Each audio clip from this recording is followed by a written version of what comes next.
Maybe. Well, hi, Hamu. You're still alive.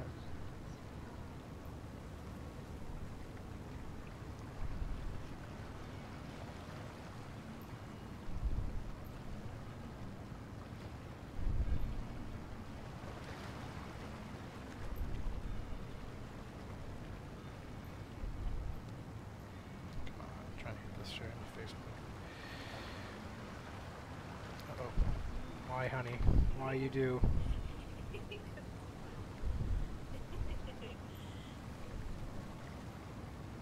Phone, why you do? Oh, shouldn't be as bad this time, right? What? Why is she whining?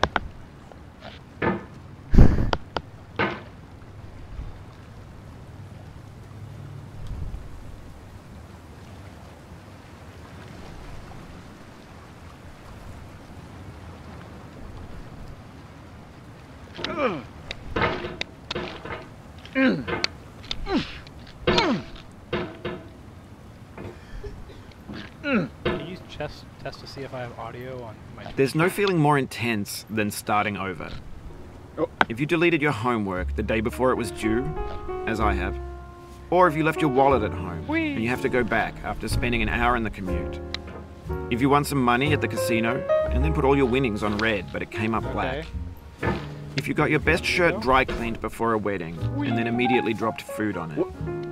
If you won an argument with a friend and then later discovered that they just testing 1 2 3. Start. Let's see. OBS. Yeah, I hear you. Okay, I just gotta turn it up. How about now? Testing. Doodle-doodle-doodle. Yeah, that's even better. Is it still bad or what? Yeah, whatever. Okay. Starting over is harder than starting up. If you're not ready for that, like if you've already had a bad day, then what you're about to go through might be too much. Feel free to go away and come back. I'll be here.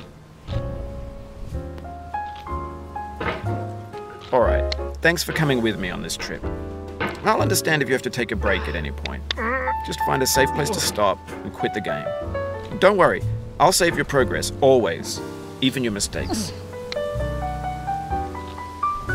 This game is a homage to a free game that came out in 2002, titled Sexy Hiking. The author of that game was Jazuo, a mysterious Czech designer who was known at the time as the father of B games. And B games are rough assemblages of found objects. Designers slap them together very quickly and freely, and they're often too rough and unfriendly to gain much of a following. They're built more for the joy of building them than as polished products. In a certain way, Sexy Hiking is the perfect embodiment of a B game.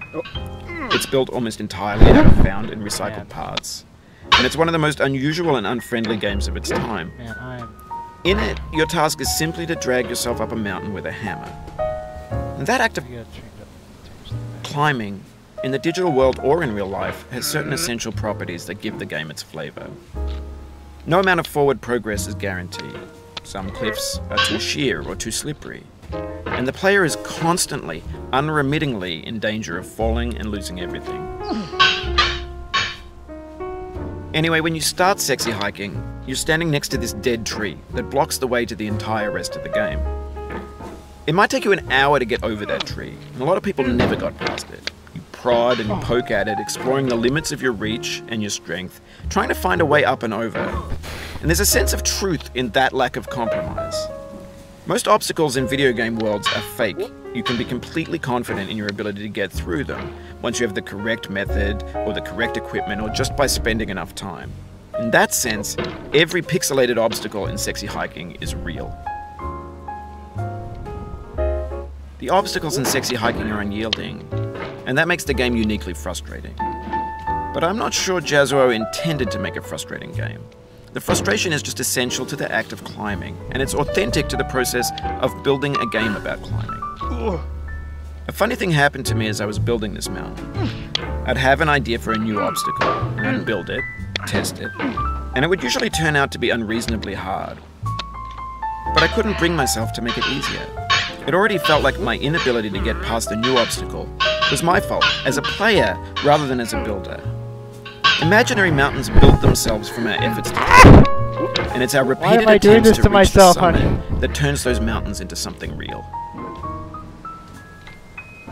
When you're building a video game world, you're building with ideas. And that can be like working with quickset cement. You mold your ideas into a certain shape that can be played with, and in the process of playing with them, they begin to harden and set until they're immutable, like rock. And at that point, you can't change the world. Not without breaking it into pieces and starting fresh with new ideas.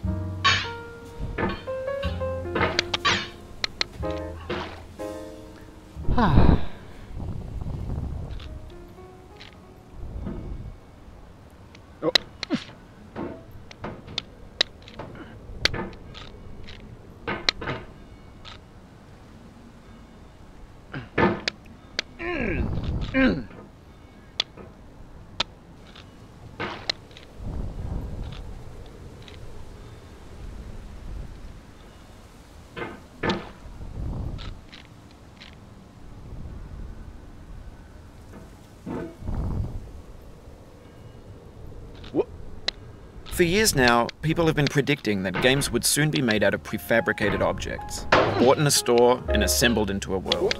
And for the most part, that hasn't happened, because the objects in the stores are trash. I don't mean they look bad or that they're badly made, although a lot of them are.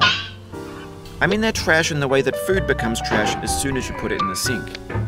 Things are made to be consumed and used in a certain context, and once the moment is gone, they transform into garbage. In the context of technology, those moments pass by in seconds. Over time, we've poured more and more refuse into this vast digital landfill that we call the internet. It now vastly outnumbers and outweighs the things that are fresh and untainted and unused. When everything around us is cultural trash, trash becomes the new medium, the lingua franca of the digital age. And you can build culture out of trash, but only trash culture. B games, B movies, B music, B philosophy. Maybe this is what digital culture is. A monstrous mountain of trash, the ash heap of creativity's fountain. A landfill with everything we ever thought of in it. Grand, infinite, and unsorted. There's 3D models of breakfast, Gen X's fanfic novels, Scan magazines, green screen Shia LaBeouf, banned snuff scenes on LiveLeak. Facebook's got lifelike bots with unbranded adverts and candid shots of Kanye and Taylor Swift mashups, car crash epic failed GIFs, Russian dashcam vids, discussions of McRibs, discarded, forgotten, unrecycled, muddled, rotten, untitled. Everything's fresh for about 6 seconds, until some newer thing beckons, and we hit refresh. And there's years of persevering, disappearing into the pile, out of style, out of sight.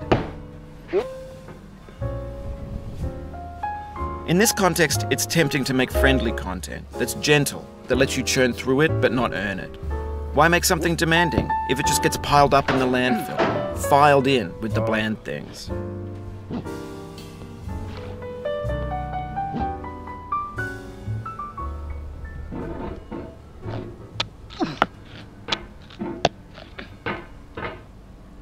When games were new, they wanted a lot from you.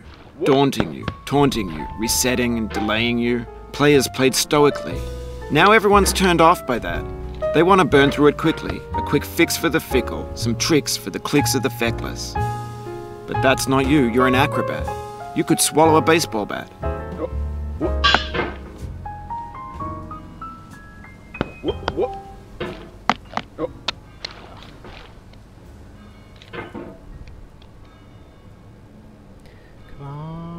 Gently. Ah. Or not.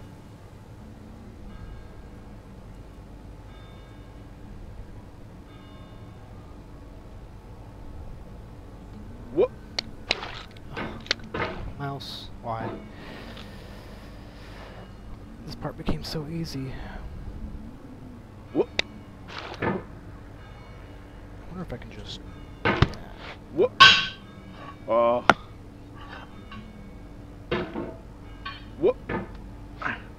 Now I know, most likely you're watching this on YouTube or Twitch, while some dude with 10 million views does it for you, like a baby bird being fed chewed up food. That's culture too. What? Oh.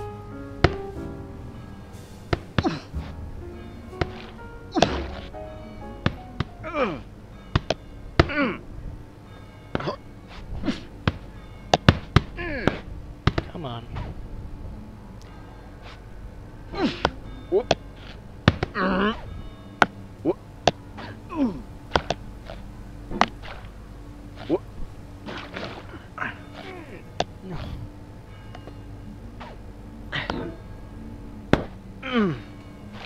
Mouse, what is Whoop. going on here?